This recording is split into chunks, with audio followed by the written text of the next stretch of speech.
Ma fille de 11 ans, Maya, a passé 6 mois à se préparer pour son récital de ballet, s'entraînant chaque jour jusqu'à ce que ses pieds saignent à travers ses chaussons roses. Elle avait réservé le siège A1, au premier rang, au centre, avec une pancarte faite à la main qui disait « Réservé pour papa ». Quand mon ex-mari, Derek, a envoyé un texto à 18h23, 37 minutes avant le lever du rideau, disant « Je ne pourrai pas venir. Je regarde les éliminatoires de foot de Logan à la place. Lui, au moins, il a du talent. Je n'ai pas jeté mon téléphone. Je n'ai pas hurlé à l'injustice.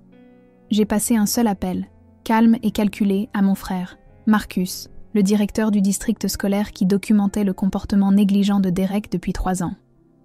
4 jours plus tard, l'avocat de Derek l'a appelé pendant son jogging matinal et, d'après son partenaire de sport, il a carrément vomi sur le sentier. Mais laissez-moi commencer par le début, car vous devez comprendre qui sont les acteurs de ce jeu dévastateur. Je m'appelle Nicole Stevens, j'ai 39 ans, et je travaille de nuit comme infirmière aux urgences à l'hôpital général du comté. Le travail est brutal. Des gardes de 12 heures à gérer des traumatismes qui briseraient la plupart des gens, mais ça paie assez pour nous permettre, à Maya et à moi, de vivre dans notre petite maison sur Cedar Lane, celle avec la peinture écaillée que je promets sans cesse de refaire. J'ai des cernes que plus aucun maquillage ne peut cacher, des blouses qui sentent le désinfectant d'hôpital même après le lavage, et des mains constamment gercées à force de les désinfecter. Je ne suis personne d'extraordinaire, juste une mère célibataire qui se bat pour offrir une vie stable à sa fille. Maya est tout mon univers. Elle a les cheveux foncés de son père, mais mon cœur tendre. C'est le genre d'enfant qui partage son déjeuner avec quiconque a oublié le sien, qui fait du bénévolat au refuge pour animaux tous les samedis, et qui croit encore que si l'on travaille assez dur, les rêves se réalisent. Elle danse depuis l'âge de 4 ans, et le ballet n'est pas juste un passe-temps pour elle. C'est son langage, sa thérapie, son refuge. Elle est en 6e au collège de Riverside, où elle maintient d'excellentes notes, malgré 20 heures par semaine passées au studio de danse. Sa chambre est couverte d'affiches de Misty Copeland et de photos de tous les récitals auxquels elle a participé. Derek a 43 ans, il travaille dans la vente de produits pharmaceutiques et conduit une Tesla qu'il loue pour impressionner ses clients. Il a ce charme d'entreprise qui fonctionne sur les inconnus, mais qui s'évapore dès que vous avez besoin qu'il soit réellement présent. Une barbe de 3 jours impeccablement entretenue, un sourire qui rend bien en photo mais n'atteint jamais ses yeux, et un talent remarquable pour faire passer ses échecs pour votre faute. Nous avons été mariés pendant 9 ans avant que je ne demande finalement le divorce il y a 3 ans. Il s'est battu contre moi sur tous les points, puis a épousé Colleen 6 mois plus tard, une femme avec un fils de 10 ans nommé Logan, issu de son premier mariage. Et puis il y a Marcus, mon frère, ma bouée de sauvetage dans cette histoire. Il est le directeur de notre district scolaire depuis 8 ans, a commencé comme enseignant, a gravi les échelons et a vu toutes les formes de négligence parentale imaginables. Marcus est le genre d'homme qui porte des nœuds papillons, garde un tiroir plein de barres de céréales pour les élèves affamés et connaît chaque enfant du district par son nom. Il mesure 1,88 m, est bâti comme un athlète à la retraite, mais parle avec l'autorité douce de quelqu'un qui se soucie vraiment des autres. Il ne s'est jamais marié, disant toujours que les 12 000 élèves du district sont ses enfants. C'est l'homme le plus respectable que je connaisse. Ce qui me hantera à jamais à propos de cette soirée de juin, ce n'était pas seulement les larmes de Maya ou la cruauté de Derek. C'était de voir ma fille se transformer d'une enfant pleine d'espoir en quelqu'un qui comprenait la trahison dans sa forme la plus pure. La façon dont elle a soigneusement retiré son costume après la représentation, le pliant avec précision même si ses mains tremblaient.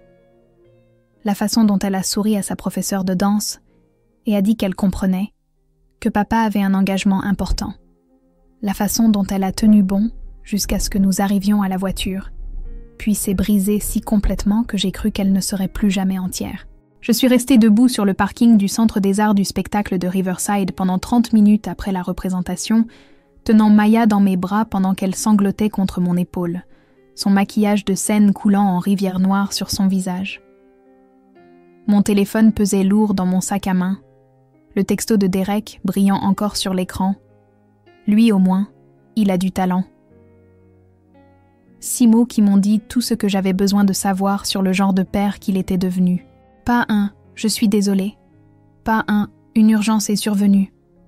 Juste la vérité brutale que l'événement sportif d'un autre enfant avait plus de valeur pour lui que la réussite artistique de sa propre fille. Le costume de cygne blanc m'avait coûté 3 salaires.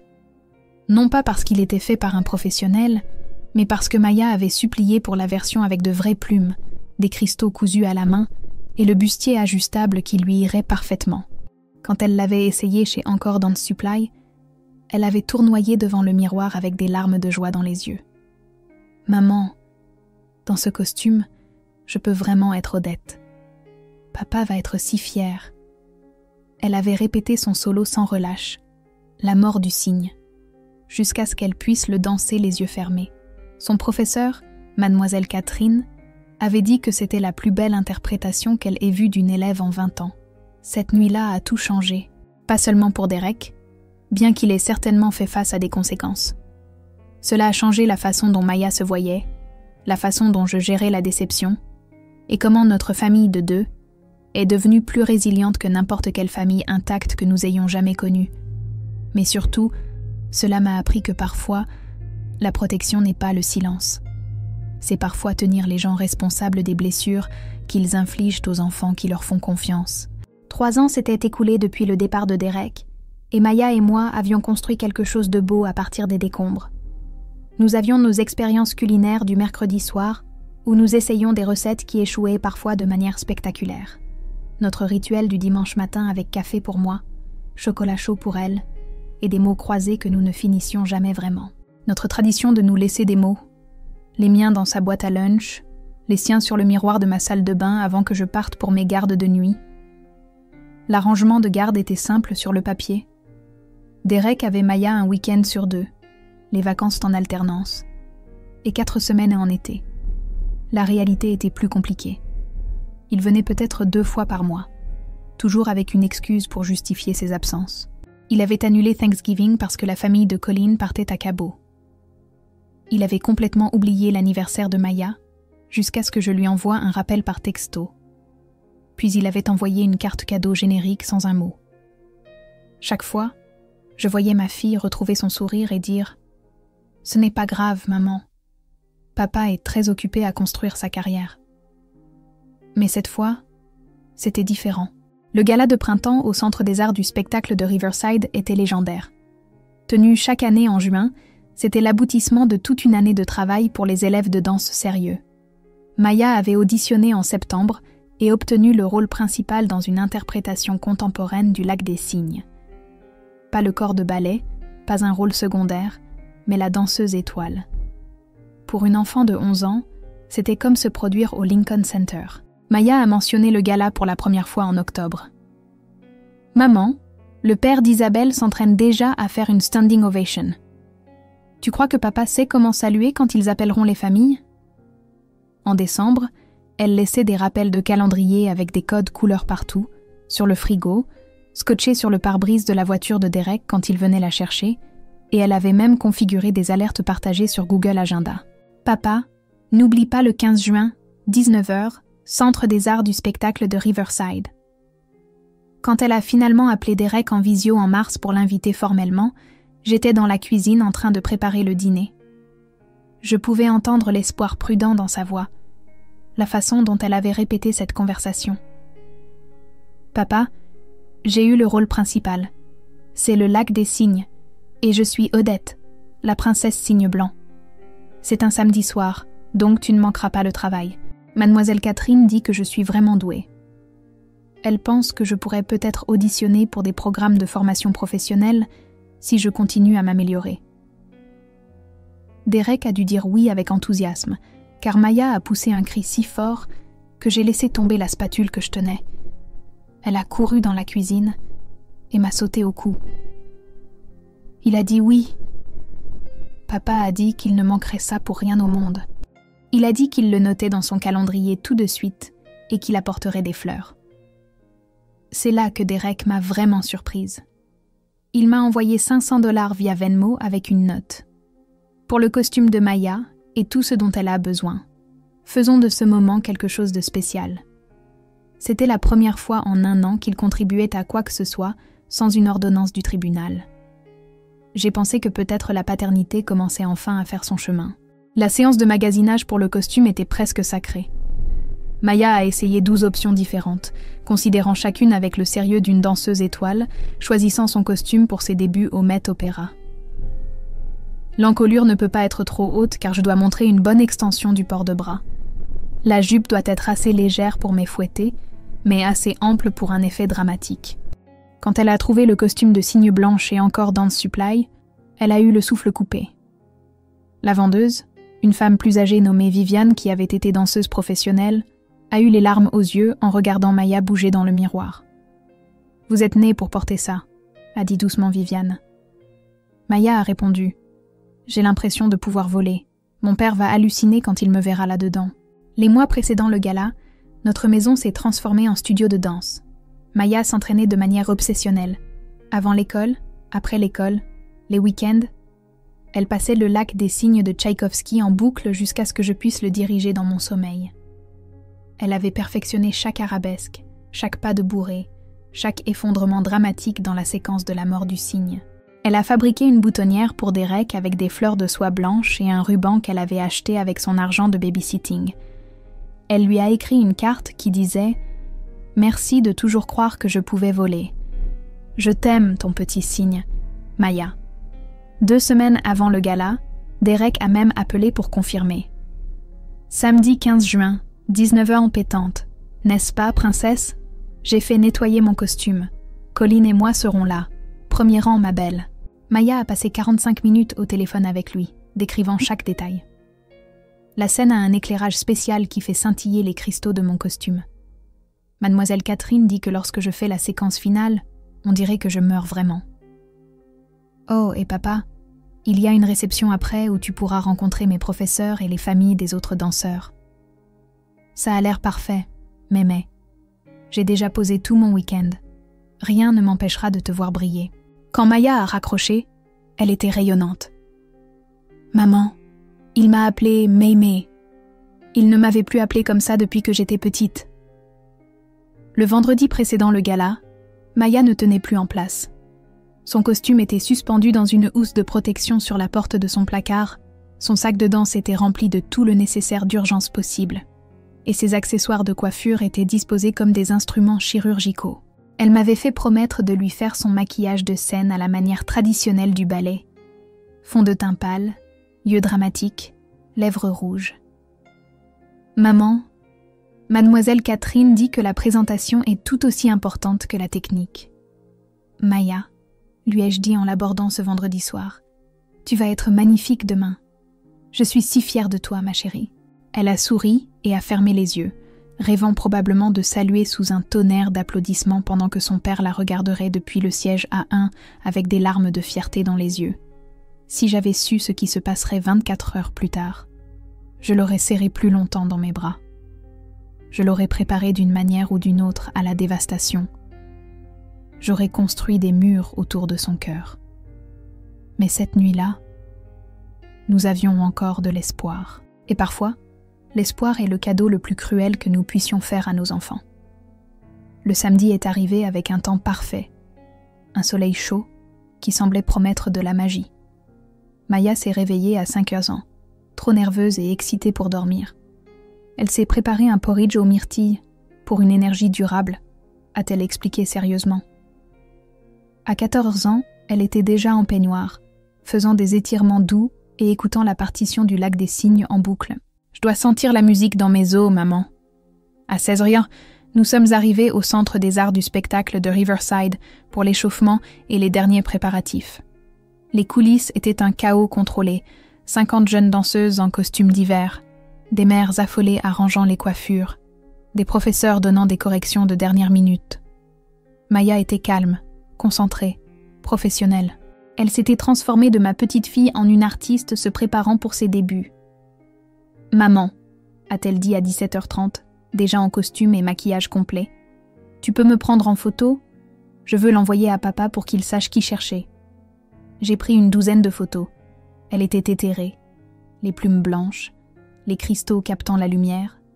ses cheveux foncés tirés en un chignon parfait avec un diadème de cristal. Elle a envoyé à Derek sa photo préférée avec un message. « C'est ta fille, la princesse Cygne. Hâte de te voir au siège A1.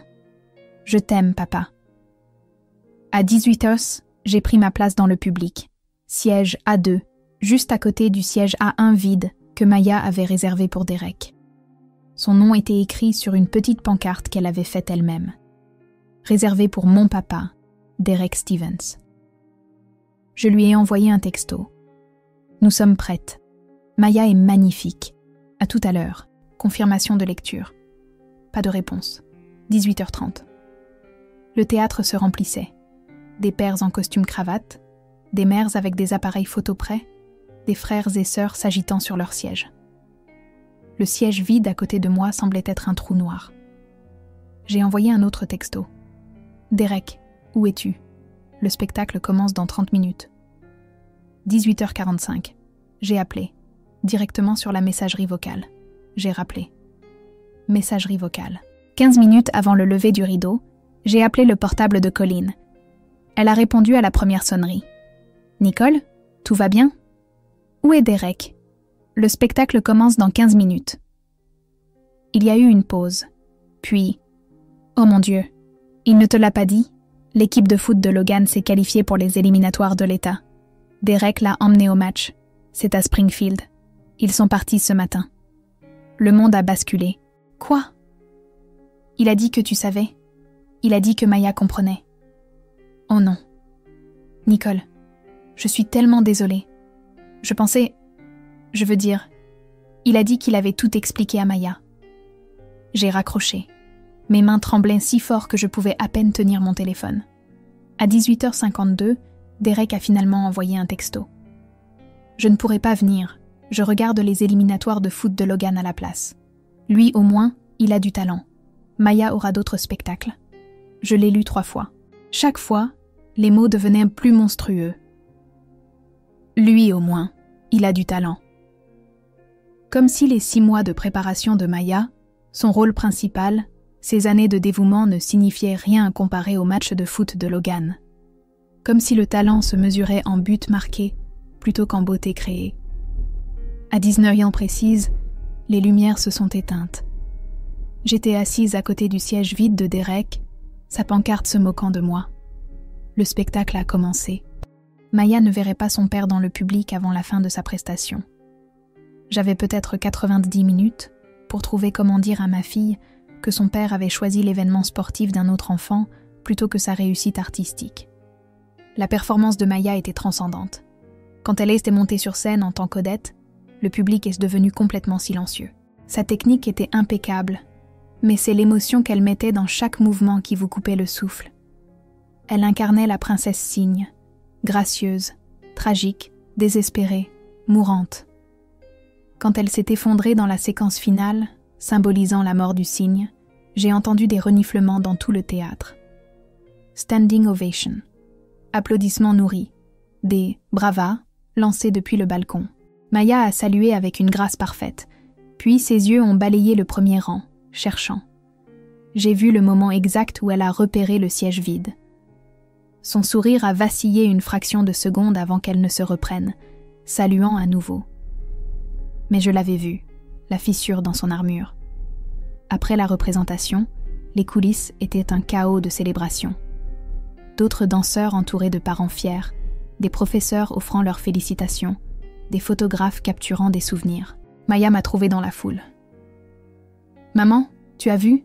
J'ai bien dansé ?» Ses yeux cherchaient au-delà de moi, cherchant toujours Derek. « Ma chérie, tu as été parfaite.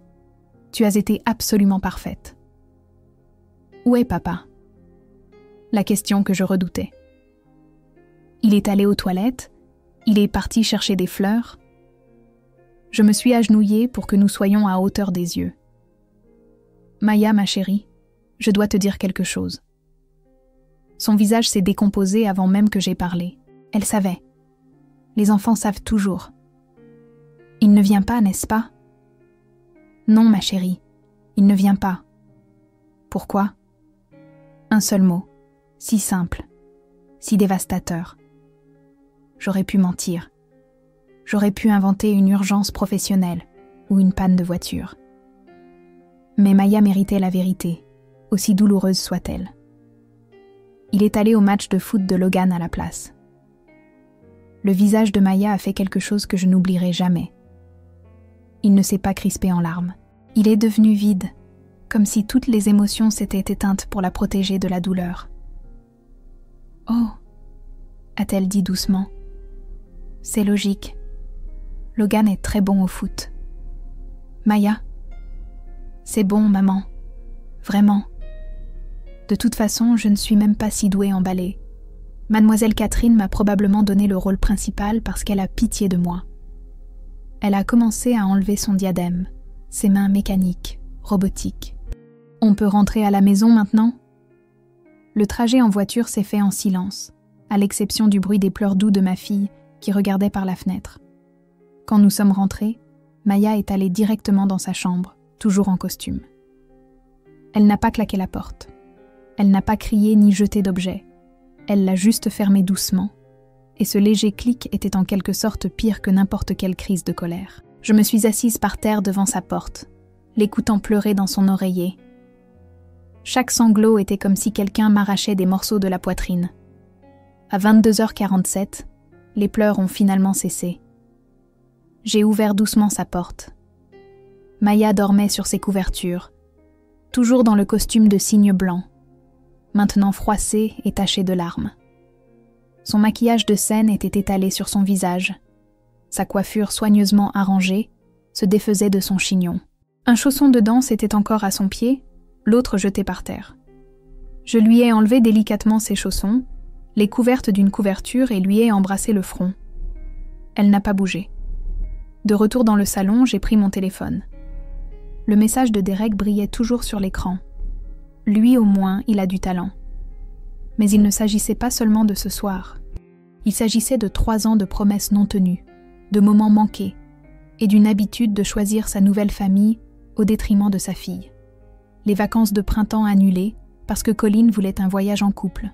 L'exposition scientifique oubliée où Maya avait remporté le premier prix.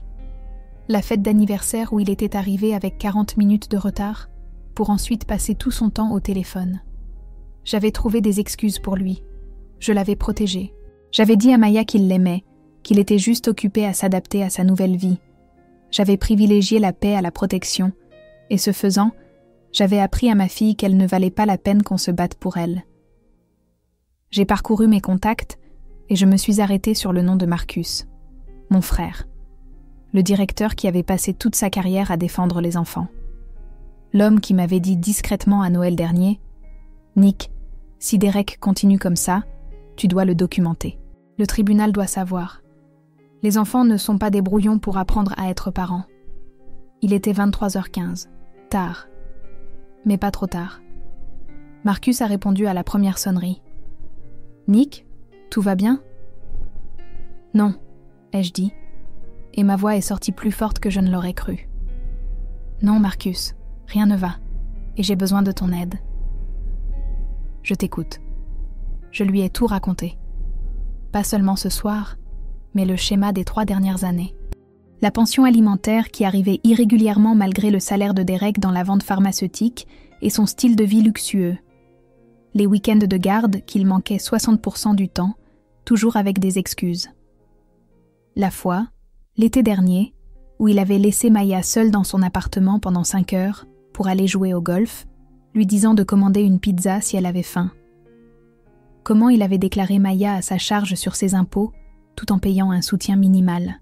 Les publications Instagram montrant des vacances coûteuses tout en prétendant être en difficulté financière pour éviter d'augmenter la pension.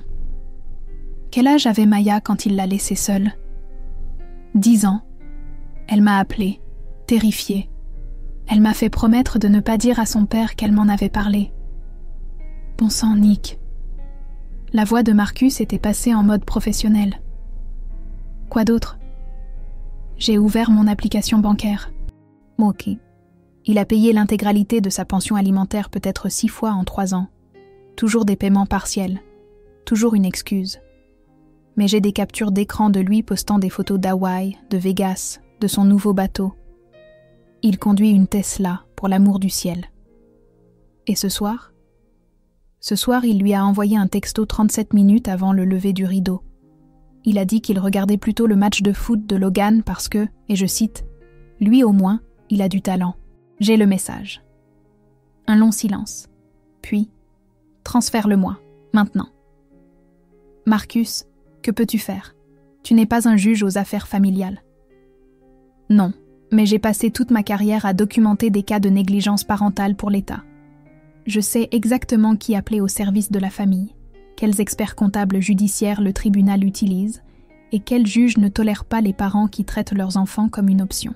Derek a rempli des déclarations financières prétendant être en difficulté tout en vivant comme dans un clip de rap. C'est un parjure, Nick. C'est un outrage au tribunal. Je ne veux pas qu'il aille en prison. Ça n'aidera pas Maya. Non, a convenu Marcus. Mais qu'il paie une pension alimentaire correcte basée sur ses revenus réels pourrait l'aider. Qu'il fasse face aux conséquences pour la première fois de sa vie de privilégié pourrait l'aider. Et Nick, ce qu'il a fait ce soir, choisir un autre enfant plutôt que le sien, puis lui envoyer un texto pour lui dire qu'elle manque de talent, c'est de la violence psychologique documentée. Ce texto est une preuve. Mes mains tremblaient, mais pas de peur. De soulagement. Quelqu'un prenait enfin cela au sérieux. Que dois-je faire ? Documente tout à partir de maintenant. Chaque visite manquée, chaque paiement en retard, chaque promesse non tenue. Fais des captures d'écran de ses réseaux sociaux, surtout les publications montrant des achats coûteux. Garde chaque texto et chaque message vocal. Lundi matin, je passe quelques appels, en toute légalité, par les canaux appropriés. Derek est sur le point d'apprendre que les enfants ne sont pas des accessoires que l'on expose quand ça nous arrange. Marcus. Nick, m'a-t-il interrompu doucement. Tu l'as protégée. Arrête. Protège Maya à la place. Après avoir raccroché, j'ai senti quelque chose changer en moi. Un pouvoir. Pas le genre cruel que Derek exerçait avec son argent et son charme, mais le pouvoir propre et juste de défendre enfin mon enfant. Je suis allée voir Maya une dernière fois. Elle s'était retournée dans son sommeil, et le clair de lune illuminait son visage. Même endormie, il y avait une tristesse qui ne devrait pas exister chez une enfant de 11 ans. Je fis une promesse silencieuse à ma fille endormie. C'est la dernière fois qu'il te fait du mal sans conséquence. Maman a fini de trouver des excuses. Le dimanche soir, j'avais organisé 3 ans de documentation. Relevé bancaire, capture d'écran, une chronologie détaillée de chaque visite manquée. La guerre pour le bien-être émotionnel de ma fille avait officiellement commencé. Le lundi matin est arrivé comme le son de la cloche d'un match de boxe. J'ai déposé Maya à l'école, la regardant entrer avec les épaules voûtées. Sa meilleure amie Lily a essayé de lui remonter le moral, mais Maya a juste secoué la tête et s'est dirigée seule vers son casier. À l'hôpital, j'ai fait ma garde aux urgences en pilote automatique pendant que mon téléphone vibrait de notifications. Marcus m'a envoyé un texto à 8 rines. Les choses sont en marche. Le juge Patterson est très intéressé. Non.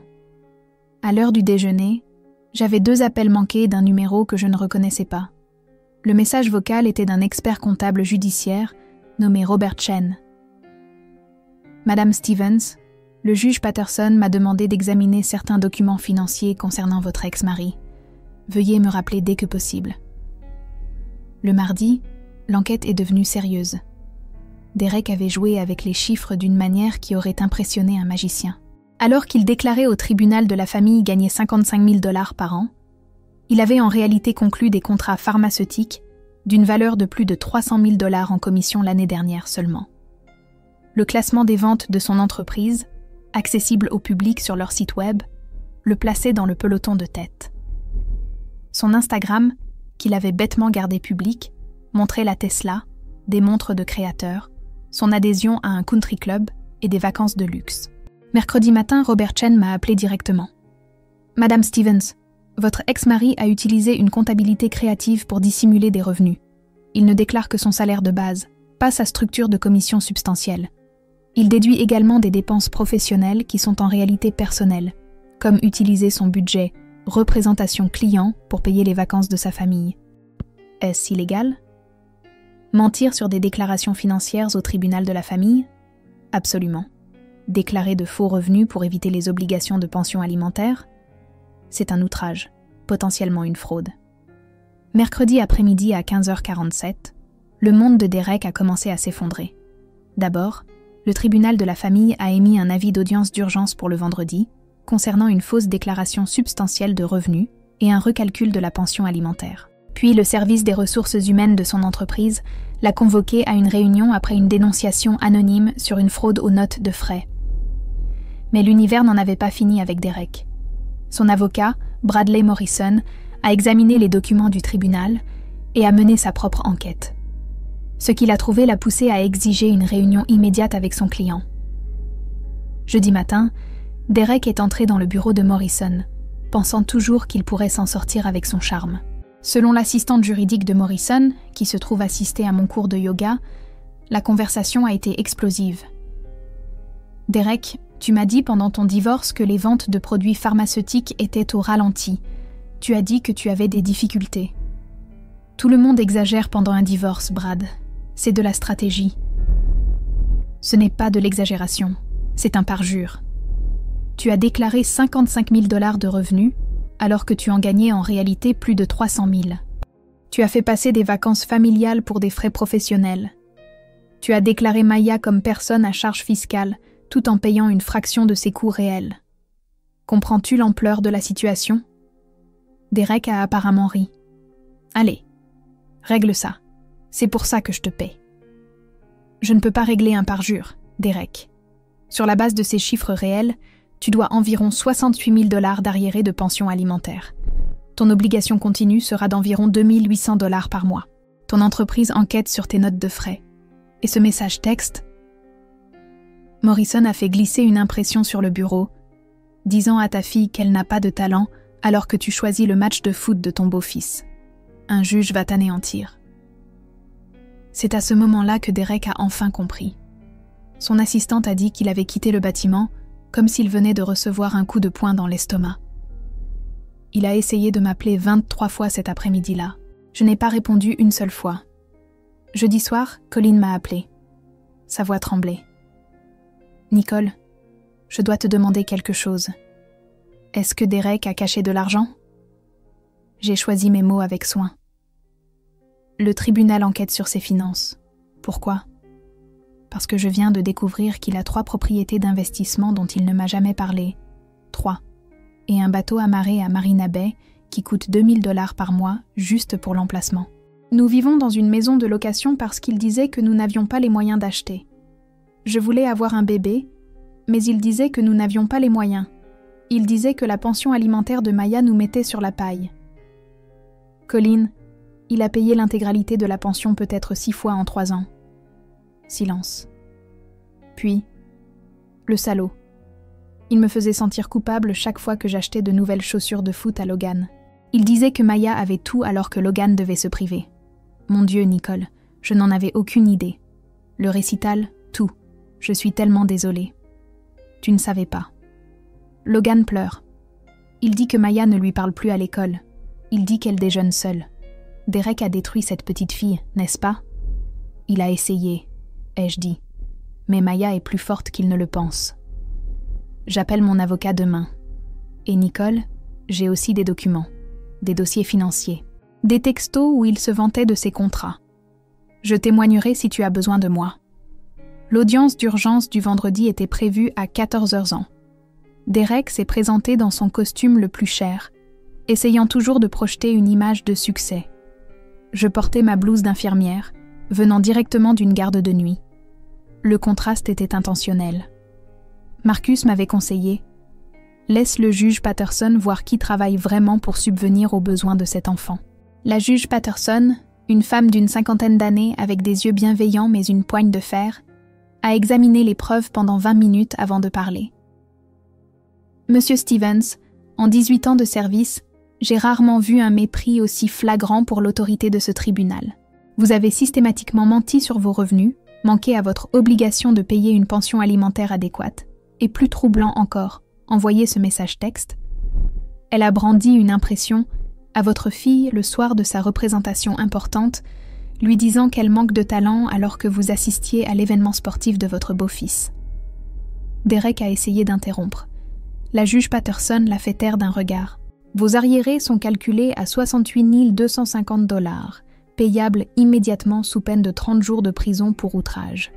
Votre pension continue est réévaluée à 2 800 $ par mois sur la base de vos revenus réels. De plus, j'ordonne des visites supervisées uniquement jusqu'à ce que vous complétiez une évaluation parentale et 12 semaines de thérapie familiale. Monsieur Stevens, ce message texte à lui seul montre une cruauté émotionnelle profonde. Vous n'aurez pas d'accès non supervisé à cet enfant jusqu'à ce que vous démontriez que vous comprenez les dommages que vous avez causés. Le coup de marteau a retenti avec une finalité qui a résonné dans la salle d'audience. Le château de cartes de Derek ne s'est pas seulement effondré, il a explosé.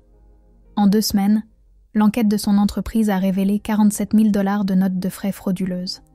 Ils ont exigé le remboursement et l'ont licencié. Son plus gros client, Margaret Rothstein, qui avait 3 filles, a retiré son contrat après que sa fille lui ait montré le texto de Derek à Maya. « Je ne ferai pas affaire avec un homme qui brise les rêves de son enfant », avait-elle déclaré publiquement. Colleen a demandé le divorce, prenant la moitié de ce qui restait après les jugements du tribunal et le plan de remboursement de l'entreprise. Derek est passé de cadre pharmaceutique en vue conduisant une Tesla à chômeur, déshonoré et pratiquement fauché en 6 semaines. Mais la vraie justice est venue dans des moments plus discrets. Derek a essayé d'envoyer des cadeaux coûteux à Maya, un nouveau MacBook, des vêtements de marque, même des billets pour voir l'American Ballet Theatre. Chaque fois, Maya regardait le cadeau, puis moi, puis prenait sa décision. « Renvoyons-le, maman », a-t-elle dit à chaque fois. « Je ne veux rien de quelqu'un qui pense que je n'ai pas de talent. » 3 mois après le récital, Derek s'est présenté chez nous à l'improviste. Je l'ai trouvé sur notre porche, l'air d'avoir vieilli de plusieurs années, les larmes aux yeux, réelles ou stratégiques, je ne saurais le dire. « Nicole, s'il te plaît, je dois lui parler, je dois lui expliquer. » « Expliquer quoi ? Comment le match de foot d'un autre enfant était plus important que le grand moment de ta fille ? J'ai fait une erreur. Je ne réfléchissais pas. Tu as fait un choix, a dit Maya derrière moi. Je ne l'avais pas entendue approcher. Elle se tenait là en pyjama, un livre à la main, regardant son père avec des yeux qui avaient vieilli de plusieurs années en quelques mois. Les erreurs sont des accidents. Tu as choisi Logan. Tu as dit que je n'avais pas de talent. Tu as très clairement montré où je me situais. Derek a tendu la main vers elle. « Princesse, s'il te plaît. Ne m'appelle pas comme ça. » Sa voix était stable, forte. Une princesse, c'est quelqu'un que son père protège et valorise. Tu m'as échangé. Tu as littéralement dit que quelqu'un d'autre avait plus de talent que moi. Tu n'as plus le droit de m'appeler princesse. Elle s'est retournée et est rentrée, fermant la porte doucement. Cette dignité a dévasté Derek plus que n'importe quel jugement de tribunal n'aurait pu le faire. 1 an plus tard, l'Académie de danse de Riverside a organisé un autre gala de printemps. Cette fois, Maya n'en a même pas parlé à Derek. Mais Marcus m'a appelé une semaine avant. « Nick, je sais que je ne suis pas son père, mais est-ce que Maya accepterait que son oncle soit son cavalier pour la représentation ? J'ai un costume et tout. » Quand j'ai demandé à Maya, son visage s'est illuminé pour la première fois depuis des mois. « Tonton Marcus veut venir ? Vraiment ? Vraiment, ma chérie ? Est-ce qu'il peut s'asseoir au siège A1 ? Je pense que c'est exactement là qu'il veut s'asseoir. » Marcus est arrivé en costume 3 pièces, avec un énorme bouquet de roses blanches. Il était plus nerveux que je ne l'avais jamais vu. « J'ai fait des discours devant des milliers de personnes, » m'a-t-il dit. « Mais je n'ai jamais été aussi nerveux que ce soir, à l'idée d'être à la hauteur pour Maya. » Ils étaient imparfaits ensemble. Maya a dansé encore plus magnifiquement que l'année précédente, et quand elle a salué, elle a regardé directement le siège A1 où Marcus se tenait, applaudissant si fort que ses mains devaient en lui faire mal, des larmes coulant sur son visage. La photo de cette nuit-là est maintenant sur notre cheminée. Marcus dans son costume, Maya dans son costume de scène, tous deux rayonnants. Elle est à côté d'une autre photo du mois dernier. Maya a 14 ans, acceptant le premier prix au concours régional de ballet, avec une offre de bourse d'études de 3 écoles d'art du spectacle. dans son discours de remerciement, elle a dit « Ma mère m'a appris que le talent n'est pas déterminé par l'opinion cruelle d'une seule personne. Il se prouve par le dévouement, la progression et les gens qui sont là pour assister à votre parcours. Tous ceux qui partagent votre ADN ne valoriseront pas vos rêves. Mais les gens qui vous aiment vraiment seront là pour chaque représentation, même lorsque le siège était réservé à quelqu'un d'autre. » Derek n'était pas là, bien sûr. Il avait perdu tous ses droits de visite après avoir manqué 6 visites supervisées consécutives. Mais Marcus était là. Colin et Logan étaient là. Ils étaient devenus des alliés et des amis inattendus. Toute mon équipe d'infirmières des urgences avait pris sa soirée pour y assister. Mademoiselle Catherine était là, la vraie famille de Maya, ceux qui la choisissaient chaque jour. Le costume de cygne blanc est toujours suspendu dans le placard de Maya, mais pas comme un rappel de la douleur. Elle le garde comme une preuve que parfois nos pires moments deviennent des catalyseurs pour découvrir qui compte vraiment. Ce costume représente la nuit où elle a cessé d'attendre un père qui ne viendrait pas et a commencé à reconnaître la famille qui serait toujours là. Derek envoie toujours des chèques de pension mensuels maintenant, prélevés directement sur n'importe quel travail qu'il parvient à garder. Parfois, il inclut des notes implorant le pardon, une autre chance. Maya les laisse non ouverts dans une boîte dans son placard. « Je lui ai pardonné, maman », m'a-t-elle dit la semaine dernière, à 14 ans. Mais le pardon ne signifie pas l'accès. Il avait accès à moi, et il a choisi quelqu'un d'autre. Cela m'a appris plus sur l'estime de soi que n'importe quelle quantité de lettres d'excuses ne le pourrait jamais. Ma fille a 14 ans maintenant, et elle n'a plus jamais attendu avec espoir quelqu'un qui ne la valorise pas. Elle ne trouve pas d'excuses aux gens qui la déçoivent. Elle n'accepte pas moins que ce qu'elle mérite. Elle a appris à 11 ans ce que certaines personnes n'apprennent jamais, que la famille n'est pas définie par la biologie. Elle est définie par qui est présent. Qui s'assoit au siège A1, même s'il n'était pas initialement prévu pour eux. Et parfois, l'univers rend justice non pas par des confrontations dramatiques, mais par une mère qui cesse enfin de protéger la personne qui fait du mal à son enfant et commence à protéger l'enfant à la place. La dernière fois que j'ai vu Derek, c'était dans une pharmacie il y a 6 mois. Il avait vieilli de 15 ans en 4 ans, ses costumes chers remplacés par des vêtements de magasin discount, sa démarche assurée devenue hésitante.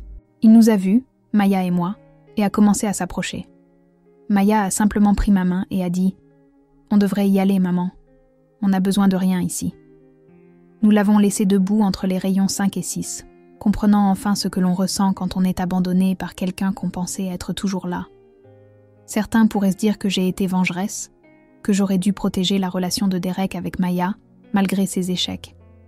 Mais je n'ai pas détruit leur relation. J'ai simplement cessé de le protéger des conséquences de ses choix. Il y a une différence entre la paix et la complaisance, entre le pardon et le fait de permettre que le mal continue, entre un père et un homme qui partagent un ADN. Maya a appris cette nuit-là, dans le costume de cygne blanc, qu'elle valait plus que la convenance de quelqu'un, plus que des promesses vides, plus que d'être un second choix. Et cette leçon, aussi douloureuse qu'elle ait été à apprendre, est devenue sa fondation pour ne jamais accepter moins que ce qu'elle mérite. Ce n'est pas une tragédie, c'est un triomphe enveloppé de tulle et de larmes. Si cette histoire a résonné en vous, souvenez-vous, vous valez chaque promesse que l'on vous fait. Et quiconque vous traite comme une option n'a pas sa place dans votre liste de priorités. Votre talent, votre valeur, votre importance, ils ne sont pas déterminés par ceux qui ne les voient pas. Ils sont prouvés par votre dévouement et attestés par ceux qui vous aiment vraiment.